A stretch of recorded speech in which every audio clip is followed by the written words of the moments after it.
Hello, my name is Junaid Ahmed Fasdi. I'm recording this video for demonstration of sixth exercise in our System Software and Compiler lab. The exercise is to simulate the single pass assembler for SIC architecture. Assembler is basically a program that will convert a high level language program into a low level language program or into a machine code, the language in which a machine understands, and then that's the first pass of the assembler. Second pass of the assembler will be those machine codes generated will be loaded into specific locations, and the further process will be carried out.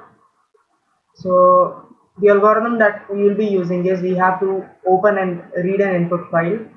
From that input file, if we get an opcode as start in the very first line, then we have to create a location counter, or here we have taken it as LC, assign it with the address given right after the opcode start. If no address is given, assign it to 0. And then we have to write this line into the intermediate file, that means the name of the program and the starting address. Then until we reach the end of the input file, what we have to do is we have to check for the symbols given in the program if they exist in the sim tab or not.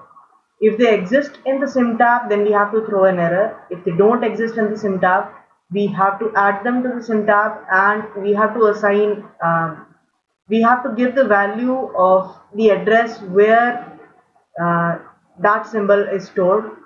And next is the opcode. We have to check the opcode if present in the optab. If present, increase the location counter by 3. Next thing is, if the opcode that we are searching for is a word, then we have to increment the location counter by 3. If it is a byte, increment location counter by 1. If it's a reserved word, then we have to increment location counter by 3 multiplied to the integer equivalent of the operand value. Operand value will be given right after the opcode. And if it is reserved byte, then we have to increment the location counter by the integer equivalent of the operand value. Next, okay, integer equivalent here means the operand value will be given in hex code, so we have to convert it to integer and then increment it. So if there is no symbol or label in the operand field, we have to start from 0 address. Next, we have to write all these lines, whatever object code that we generate from the opcodes and tab that we get, we have to write it along with the starting address into the intermediate file. So here is our program, and first of all we consider the input.txt, take everything inside a string array W. Next, optab, we take everything inside, all the entries inside the optab.txt in string array O. Then we will write the first line inside the output.txt file. H means this is the header, the starting file. W0, this will give us the name of the program. W2 will give us the address from where the program will start. And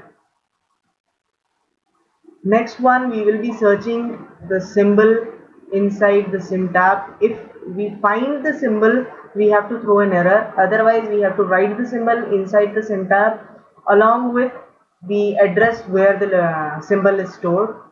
And once we have done that, we have to read the simtab.txt file and store all the entries inside a string array S. Next, from the object, we have to create a string array object. This will be storing our object codes. We have to scan the optab.txt file. If we find the optab, we increment location counter by 3. Next, we go back to info.txt file, and we will be searching for the symbol related to that optab, and that symbol will have the opcode type, that whether it's a word or byte or reserve word or reserve byte. Based on that, we have to increment our location counter, and also we will be calculating our object code as the opcode followed by the address where the symbol related to the opcode is stored. So at the end, we will be writing everything inside the output file from this function, from this code block, and we have two more functions here, add and sub. This is done to increment the address in hex values and find location counter by subtracting the current, find the size of the file by subtracting location counter by the starting address. So this is the input.txt file that we give. Optab we have for STA and LDA, and then we have the SIMTAB for alpha and beta. We have stored them at 1100 and 1103. So this is the output that we get. Input file optab and SIMTAB is printed here. Then output file here, it's a mistake, it should be output file.